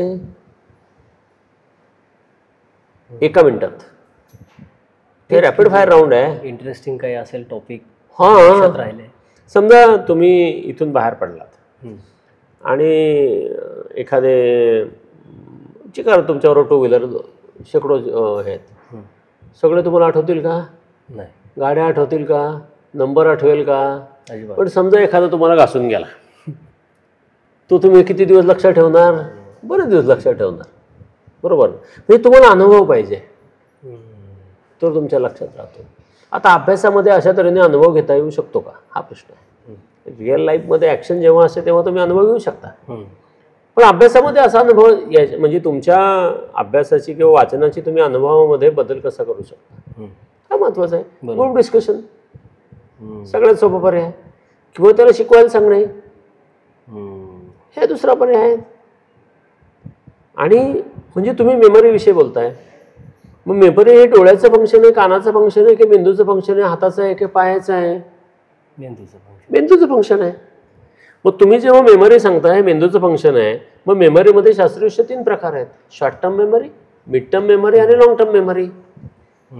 मग तुमच्या जे काही इनपुट्स आहेत याचं रूपांतर तुमच्या लॉंग टर्म मेमरीमध्ये होणं गरजेचं आहे, बरोबर. ते कधी होतं आणि कसं होतं? म्हणजे brain is efficient in forgetting the things, not remembering the thing. म्हणजे तुम्ही दिवसभरात जे जे काही अनुभवता किंवा वाचता पाहता याच्यातले 99% गोष्टी तुम्ही दुसऱ्या दिवशी विसरलेल्या असता. So brain is very efficient in forgetting the things. हे बेसिक न्यूरोलॉजी आहे, न्यूरोसायन्स आहे. मग तुम्हाला जे महत्त्वाचं वाटतं, तुम्ही आता पुस्तक समजा एक 10 आपण 4 पानं वाचली, बरोबर, आणि ती 4 पानं तुम्ही आज वाचली, पुस्तक बंद केलं, अर्ध्या तासाने किती गोष्ट लक्षात राहणार? इंटरेस्टिंग असेल तर लगेच लक्षात, पण नाही नसेल तर मग नाही. आणि इंटरेस्टिंग असलेलं देखील किती दिवस लक्षात राहणार? तुम्हाला पाहिजे ते 2 वर्षासाठी, 1 वर्षासाठी, आणि ते त्यावेळेस आठवलं पण पाहिजे, ताबडतोब आठवलं पाहिजे. ते असं आहे, ते इलेक्ट्रॉनिक स्पीडने आलं पाहिजे, ते प्रसंगच आठवला पाहिजे. हां. मग हे जे असतं म्हणजे ज्याला शॉर्ट टर्म, मिड टर्म आणि लॉंग टर्म मेमरी, हे मेंदूच्या विशिष्ट भाग ज्याला हिप्पोकॅम्पस म्हणतो आम्ही म्हणतो, त्याचं फंक्शन आहे. आणि हिप्पोकॅम्पस काम कधी करतं लॉंग टर्म मेमरीमध्ये घालण्याचं? एक्स्ट्रीम लेवलला जाऊन तुम्हाला इंटरेस्टिंग नाही, जेव्हा एकतर अनुभव पाहिजे, अनुभव, हां, किंवा प्रॅक्टिकल तुम्ही ते केलं, हां, किंवा झोप चांगली पाहिजे. It works only during sleep. Memory is the function of sleep. I repeat, memory is the function of sleep. वा. आणि जर तुम्ही रात्री अभ्यास केला तर झोपणार कधी? त्या फंक्शनला तुम्ही वेळच नाही आहे. मग तुम्ही रात्रभर जर अभ्यास केलात तर त्या दिवशी 2 दिवस 4 दिवस तुमच्या लक्षात राहील, आठवडाभर लक्षात राहील, हे मला मान्य आहे. जास्त लक्षात राहील हे पण मला मान्य आहे. तुमची परीक्षा 10 दिवसांनी नाही आहे, 4 दिवसांनी नाही आहे. तुमची परीक्षा 10 महिन्यांनी, 12 महिन्यांनी, 14 महिन्यांनी आहे. मग तेव्हाच तुम्हाला कुठल्या तऱ्हेच्या मेमरीच्या याची गरज असते, लॉंग टर्म मेमरीची. That happens only at night. म्हणून सकाळची if sleep is compromised, memory is compromised. Sleep कमी, मेमरी कमी, साधी सरळ रचना आहे. मग तुम्ही अभ्यास कधी करायचा? जर मुलगा, तुम्ही विचारलं पाहिजे किती वाजेपर्यंत झोपतो, किती तास झोपतो, किती वाजेपर्यंत अभ्यास करतो. मग ते जागतिक संशोधन असेल, तुम्ही छान झोप झाली तर तुमचं चांगलं लक्षात राहतं, म्हणजे मार्क वाढतात ना. बरोबर, साधी गोष्ट आहे. रात्री झोपेच्या आधीचं किंवा सकाळी उठल्यानंतर वाचतो ते जास्त लक्षात राहतं, माइंड फ्रेश होतं. बरोबर आहे ना. त्यावेळेस तुम्ही अवघड टॉपिक वाचा, हे मेथड्स नाहीत का? हे अभ्यासाचं तंत्र आहे. समजा तुम्ही एखादा विषय 3 तास वाचलात आणि मी त्याचे 4 भाग केले 45-45 मिनिटाचे आणि 10-10 मिनिटाचा मध्ये गप्पा मारण्याचा ब्रेक घेतला, तर वैज्ञानिक संशोधन काय सांगतं की सगळ्यात शेवटचं, फर्स्ट आणि last part of the topic तुम्ही जास्त करता. मग तुम्ही समजा एखादाच टॉपिक 3 तास अभ्यास केला, त्याचा एकच सुरुवात आणि एकच शेवट असते, पण त्याची 4 भागामध्ये मी विभागणी केली, तुम्हाला 4 सुरुवात आणि 4 शेवट राहतात. वा वा वा वा. तेच काम मी चौपट वेगाने, चौपट संख्येने करू शकतो. मग याच्यातल्या वैज्ञानिक सत्याची तुम्हाला माहिती पाहिजे. हे सायन्स आहे, न्यूरोसायन्स आहे. बरोबर, कोणालाही विचारा तुम्ही, फक्त ही माहिती हवं. हो. मग त्यानुसार तुम्ही स्टडी प्लॅनिंग केलं पाहिजे. आम्ही म्हणतो 12 तास अभ्यास केला म्हणजे काय झालं. मग तुम्ही त्याच्यात जर मेमोरेबल जो पार्ट आहे तो किती आहे, त्या मेमरीला तुम्ही अलाव किती केलं. आणि समजा तुमचं एखाद्या माणसाची भांडण झालं, 10वीच्या पोराचं मारामारी झाली किंवा आईने काहीतरी सांगितलं आणि त्याच्या डोक्यात ते भुंगा आहे तो अभ्यासाला बसला, लक्षात राहील? नाही, लक्षातच नाही राहणार. तो पुस्तकाच्या समोर असेल. आणि आई तरी म्हणते की माझ्या बंटा 12 तास अभ्यास करतो. असं आहे ते. म्हणजे तुमचं मन, एकाग्रता ही कशावरती अवलंबून असते. फ्रेशनेस ऑफ द माइंड कशावरती अवलंबून असतो. तुमचा कॉन्सन्ट्रेशन स्पॅन किती आहे, तुमची स्टडी मेथड काय आहे, विच इज इंडिव्हिज्युअलाइज. म्हणजे प्रत्येकाची ती वेगवेगळी असते ना. बरोबर बरोबर. त्याने त्याच्या सोयीची असते. समजा मी 2 तास बसून काम करू शकतो, तुम्ही 2.5 तास करू शकाल. दुसरा कोणीतरी असेल त्याला अर्धा तासच करता येत असेल, नथिंग रॉंग. बरोबर. सिस्टीम तशी डेव्हलप झाली. मग ती सिस्टीम डेव्हलप करणं हे 8वी पर्यंत फायनल व्हायला पाहिजे. प्राथमिक शिक्षणाचं उद्दिष्ट पाहिजे, त्याला सोयीची अशी शैक्षणिक अभ्यासाची पद्धत त्याने डेव्हलप किंवा इव्हॉल्व केली पाहिजे. हे सगळ्यात महत्त्वाचं आहे. अशी किती तंत्र आपण सर या पुस्तकामध्ये? मी साधारणतः 30 तंत्र त्याच्यात. 30 तंत्र. बापरे. आणि याला सगळ्याचे सायंटिफिक रेफरन्सेस दिलेत की या विद्यापीठात या विषयावरती अशा तऱ्हेचं संशोधन झालं आणि त्याचा रिझल्ट हा आहे. मग ते संशोधन असं सांगतं तुमचं तंत्र जर चांगलं असेल तुम्ही 25 ते 30% मार्क वाढवू शकता या तंत्राचा वापर करून, सेम इनपुट. तर तुम्ही 15, 20, 25, 30%, कदाचित 35% देखील तुमच्या मार्कांमधली वाढ सांगतोय मी. मग हा जो 25-30% जो भाग आहे हा आम्ही अवलंबात आणतच नाही. ही पोटेन्शियल आहे आपली. यात सगळ्या विद्यार्थ्यांची कॅटेगरी कव्हर होते. हो, सगळ्या विद्यार्थ्यांची. 30 तंत्र म्हणजे जवळपास हो, ज्यांना या पद्धतीने जमत नाही तर या पद्धतीने. हो, बरोबर आहे ना. अभ्यासाचं तंत्र आहे हे अत्यंत गरजेचं आहे. आणि मग हे झालं ना की मग त्याच्यानंतर राहते त्याची बुद्धिमत्ता. ते नॉन मॉडिफायबल फॅक्टर आहे. मॉडिफायबल फॅक्टर विषयी विचार करा तुम्ही. मग आम्ही नेहमी सांगतो की समजा एखादा मुलगा 5 तास अभ्यास करतोय आणि त्याच बुद्धिमत्तेचा त्याच क्षमतेचा मुलगा किंवा तोच मुलगा 4 तास अभ्यासाने 1 तास त्याने खेळ केला, कोणाला जास्त मार्क मिळतील? ज्याने खेळ केलाय. हो, सगळ्यांना माहिती आहे. हे सगळेजण थेअरी म्हणजे चर्चा करताना मान्य करतात की खेळ आवश्यक आहे आणि त्याने हे होतं ते होतं. किती 11वी 12वीची किंवा 10वीची मुलं खेळाला महत्त्व देतात, किती शाळांमध्ये त्याला महत्त्व दिलं जातं? बरंच कमी. नाहीच ना. नाहीच. बरंच कमी वगैरे नाही, नाहीच. की वर्गातला म्हणजे टाइम टेबलमधला अभ्यासाचा तास हा मागे राहिलेला सिलेबस पूर्ण म्हणजे याचा खेळाचा तास हा मागे राहिलेला सिलेबस पूर्ण करण्यासाठी वापरला जातो. हे अत्यंत चुकीचं आहे. म्हणजे कॉर्पोरेटमधले जशी कुठल्याही शाळा असू द्या, कुठलाही विद्यार्थी असू द्या आणि कुठलाही कोर्स असू द्या, त्या टाइम टेबलमध्ये विशिष्ट हेतूने शैक्षणिक दृष्टीने खेळाच्या तासाचं नियोजन केलेलं असतं. ते बिघडता कामा नये. आणि त्याने तुमचे मुलं चांगले हे होतील. की 7 तास तुम्ही दिवसातले अभ्यास करता, 1 तास खेळायला द्या. तुमचं सगळं त्या खेळाच्या तासावरती येऊन पडलेलं असतं. याचा सिलेबस मागे राहिला, त्याचा सिलेबस मागे राहिला आहे. हा तास तो घेऊन टाक. म्हणजे त्याला अत्यंत महत्त्व नसलेला भाग म्हणून आपण विचार करतो. आणि तीच मानसिकता समाजाची आहे, पालकांची आहे आणि विद्यार्थ्याची आहे. आता तुझी परीक्षा आहे, आता कशाला खेळायला जातो? असं ना, परीक्षा 15-20 आली, वेळ वाया जातो. वेळ वायाने तो कारणे लागतो. मग त्या 1 तासाने त्याचा 5 तासाचा अभ्यास चांगला होतो. चांगला होतो म्हणजे काय होतो? मेंदू तरतरीत राहतो. कशाने? अभ्यासाने का व्यायामाने का खेळाने? खेळाने तरतरीत राहतो ना तो मेंदू. तरतरीत दुसरं मेकॅनिझम नाही आहे उपलब्ध जगात कोणालाही. मग तुम्हाला त्या मुलाला खेळायलाच पाहिजे. तो खेळला की त्याच्या अभ्यासात चांगलं मन लागेल, झोप चांगली येईल, मेमरी चांगली राहील. मग खेळ ह्या अभ्यासामध्ये मार्क म्हणजे परीक्षेमध्ये मार्क मिळवण्याचं तंत्र म्हणून आम्ही विचार करतो का? नाहीच आहे. मग संशोधन झालेलं आहे याच्यावरती शास्त्रीयदृष्ट्या की how it affects your memory, intelligence, cognition, coordination, याच्यावरती सगळे त्याचा वापर करा ना तुम्ही. वास्ट विषय खूप. हां, मग तुम्ही जर त्या मुलाला खेळायला सांगितलं, खेळायला प्रवृत्त केलं, खेळण्यामधला आनंद घेऊ दिला, त्या मुलाचे मार्क वाढतील ना. तुमचं उद्दिष्ट काय आहे की त्या मुलाचे मार्क वाढले मार्क पाहिजे. वाढले मग याने मार्क वाढतील की कमी होतील? वाढतील. वाढतीलच. कमी होण्याच्या दृष्टीने हे करताय ते करू नका. आम्ही अभ्यास म्हणजे वाचन आणि जास्त अभ्यास म्हणजे जास्त वाचन, जास्त वेळा वाचन, हे एकाच व्याख्याच्या पलीकडे जायला तयार नाही आहे. मग एकदा रिव्हिजन, दोनदा रिव्हिजन म्हणजे काय, प्रश्नपत्रिका आम्ही क्लासवाले सांगतील, शाळेवाले सांगतील, आम्ही 25 प्रश्नपत्रिका सोडून घेतल्या, झालं काय? झालं काय? वैज्ञानिक संशोधन काय सांगतं, शास्त्रीय संशोधन काय सांगतं, त्याचा आम्ही कशा तऱ्हेने वापर केला आहे, करू शकतो. बरं, याच्यात खर्च आहे कोणाला? काहीच नाही आहे. त्याच्यामध्ये दुसरी एक आम्ही ट्रिक सांगितली साधी, की समजा तुम्ही रात्री अभ्यास करायला बसलात तर तुम्ही काय करतात? आई म्हणते, बाळ्या तुला चहा करून देते, त्याच्यावर 4 बिस्किटं खा. बरोबर ना? काय होतं बिस्किट? बरोबर ना? हे युनिव्हर्सल आहे, अख्ख्या भारतातल्या ज्या सगळ्या आहे हे करतात. आणि त्यांना वाटतं आपण चांगलं केलंय मुलाच्या हिताचं. त्यांनी मुलाचं हित साधलं जातं का?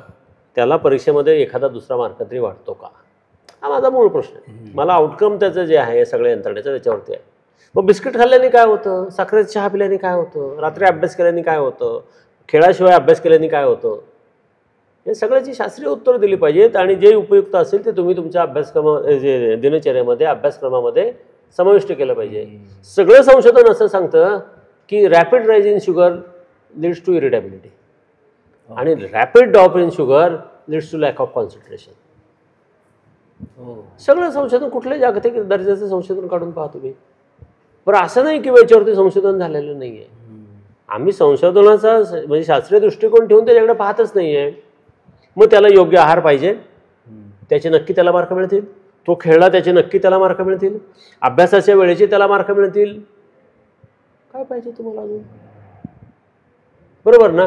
आणि समजा 5 तास आहे, 1-1 तासाचे 5 एपिसोड करा, तुमची अजून ग्रास्पिंग पॉवर वाढते. काही विद्यार्थी असतील जे 5 तास सलग अभ्यास करून मेमरी चांगली टिकत असतील ना, पण तुम्हाला कळलं पाहिजे की कशाने काय होतंय. अत्यंत सोपं आहे. म्हणजे सिस्टीमने बायफर्केट करून दिलं पाहिजे. सिस्टीमने बायफर्केट करून दिलं पाहिजे. विद्यार्थ्याला या सगळ्याची माहिती असेल किंवा पालकांना याची माहिती असेल, हे अपेक्षा धरणं चुकीचं आहे. म्हणून तर मी पुस्तक लिहिले.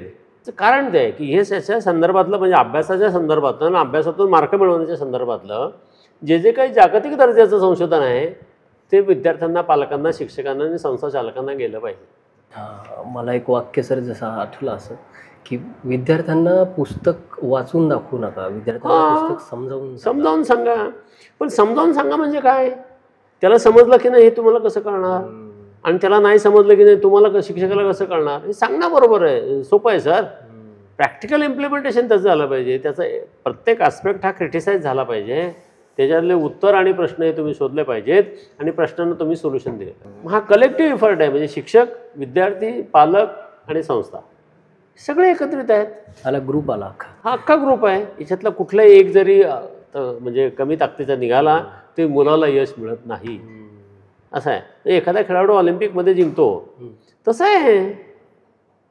खरं तुम्ही कॉम्पिटेटिव्हसाठी मुलं तयार करता ना, मग तशा तऱ्हेने तुमचं सिंक्रोनायझेशन पाहिजे. आपण समजा मुलं 12वीला असतील तर आपण कुठले ट्रिपला जात नाही, बरोबर की नाही? आपण दुसरे कार्यक्रम ठेवत नाही, पाहुणे बोलवत नाही किंवा पाहुणे म्हणून कुठे जात नाही, टीव्ही लावत नाही. हे सगळं करतो ना आपण. त्याचा फायदा होतो का? काहीच नाही. माझं म्हणणे त्या मुलाच्या यशासाठी जे आवश्यक असेल ते आपण करायचं. बरोबर आहे. आपण म्हणतो नाही परीक्षा झाल्यानंतर, ते समजा ते मुलगा परीक्षेला आहे आणि त्याच्या बहिणीचं लग्न आहे, आपण म्हणतो ते परीक्षा झाल्यानंतर लग्न करू. बरोबर ना? नाही आता मे महिन्यात परीक्षा आहे त्याची, आपण दिवाळीत लग्न करू. हे करतोच की नाही आपण? हे का नाही करत? हा मार्काशी प्रत्यक्ष संबंधित विषय आहे. ते करायचं तर डायरेक्ट हेच करा, हे करा ना. आणि सगळं जागतिक संशोधन हे सांगतं की त्याच्यामध्ये तुम्हाला 20% तरी मार्काची इम्प्रूव्हमेंट होते किंवा त्यासाठी लागणारे कष्ट तरी कमी पडतात. मग ते आम्ही करत नाही. याला एकही पैसा, मी जे सांगितलं याला एकही पैसा खर्च नाही आहे.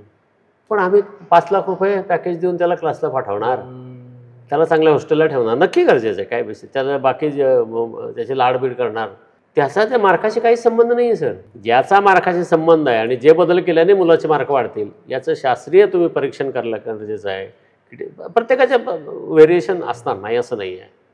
सगळ्यांना एकच एक ठोकताळा येणार अशातलाही भाग नाही आहे. बरोबर. पण याच्यावरती तुम्ही धरलं पाहिजे, हे अत्यंत गरजेचं आहे. मग शाळांसाठी आम्ही त्याच्यामध्ये दिले की समजा तुम्हाला हे उपक्रम राबवायचा आहे तुम्ही जूनपासून मेपर्यंत कसं टाइम टेबल करणार हे महत्त्वाचं आहे. महत्त्वाचं आहे, बरोबर, महत्त्वाचं आहे. मग त्याचं टाइम टेबल पण दिलं आहे. मग कॉम्पिटेटिव्ह परीक्षा कधीपासून सुरू होते? 5वीपासून होते, 6वीला असते, 8वीला असते, 11वी 12वीला असते. आता नॅशनल टॅलेंट त्याचं गव्हर्नमेंटने बंद केलं. मग त्या विद्यार्थ्यांनी 5वीला स्कॉलरशिपची परीक्षा दिली, तो पुढे काय होतं? 6वीला नवोदय विद्यार्थी पुढे काय होतं? 8वीला स्कॉलरशिप पुढे काय होतं? त्यांच्या आयुष्यामध्ये कॉम्पिटेटिव्ह परीक्षेमधल्या यशाने काही फरक पडतो का, याचं संशोधन झालेलं आहे सर. मग ते विद्यार्थ्यांना गेलं पाहिजे. ते पोहोचत नाही विद्यार्थ्यांपर्यंत, माहितीच नाही कोणाला काही. शिक्षकांना पण माहीत नाही, समाजाला पण माहीत नाही, आणि विद्यार्थ्यांना तर असण्याचं गरजच नाही, कोणालाच काहीच माहीत नाही आहे. मग त्याने त्याच्या वरच्या पातळीवर तो विद्यार्थी आयुष्यामध्ये सेट होतो. हे संशोधन आहे सर. हे सांगितलं पाहिजे. आपण कोण सांगणार की 5वीतला विद्यार्थी स्कॉलरशिपला जेव्हा येतो आपण त्याला फक्त काय महिन्याला 25, 50, 100, 200 मिळतील तेवढ्या पुरता जातो? तसं नाही आहे ते. त्याला तुम्ही लवकर ओळखता, त्याला त्याचे प्रोत्साहनपर त्याला मदत देता, तो मुलगा त्या मदतीने पुढे. शासनाचा खूप चांगला उपक्रम आहे 5वीची स्कॉलरशिप. हा काय 2,000 रुपयाचा विषय नाही आहे. त्या मुलाला एक माइंडसेट मिळतो, ते सगळ्या मुलांना तो मिळाला पाहिजे असं आहे. आणि मग याच्यामध्ये ह्या सगळ्या करण्यासाठी वर्कलोड जो असतो तो शिक्षकांचा, तो पण कमी झाला पाहिजे. बरोबर. With the use of technology पद्धती शिकवली असं आहे. हो सर. पुस्तक एवढं मोठं आहे आणि त्याच्यात एवढे टॉपिक्स आहेत आणि एवढे 240 टॉपिक्स आहेत सर. 240. तुम्हीच सांगा किती एपिसोड करायचे. खरंच खूप सुंदर विषयावर चर्चा झाली सर. अभ्यासाचं तंत्र नक्की काय असावं, मग मार्क्स कसे पडतात, त्यातून तुम्ही काय शिकू शकता, एक सिस्टीम कसे सेट करायला पाहिजे शिक्षकांनी. म्हणजे एक असतं ना की कोणीतरी काहीतरी सांगितलं, एक आयडिया डोक्यात भरली आणि मग नंतर ट्यूब पेटते, तसं काहीसं मला पुस्तकाबद्दल वाटतंय. मी पुस्तक आत्तापर्यंत वाचलेलं नाही, प्रस्तावना पूर्ण वाचलेली, पूर्ण डिस्क्रिप्शन वाचलेलं आहे, बट इंटरेस्ट आला आहे की हे पुस्तक काहीतरी वेगळं आहे, नवीन आहे. कारण हे कोणी सांगत नाही. सिस्टीम्स कशा सेट कराव्यात हे सांगण्याची कला खूप कमी लोकांकडे असते जेन्युइनली. आणि तुम्ही डॉक्टर आहात, तुम्हाला नाही उपयुक्त नक्की असेल, नक्की फायदा होईल सगळ्यांचा. आणि त्याच्यामध्ये महागडा कुठलाही उपचार मी सांगितलेलाच नाही. मी जे सांगितलं याच्यामध्ये फ्री आहे, सगळं फ्री आहे नाही का. आणि समजा याच्यामध्ये आवश्यकतेबद्दल तुम्ही तुमच्या गरजेनुसार, उपलब्धतेनुसार करू शकता. काहीच अडचण नाही आहे. वा सर, खूप छान वाटलं. नेक्स्ट एपिसोडमध्ये आपण परत पुस्तकाबद्दलच बोलणार आहोत, नेक्स्ट टॉपिकबद्दल. आणि आज तुमचा वेळ दिलात त्याबद्दल खरंच खूप खूप धन्यवाद सर. धन्यवाद.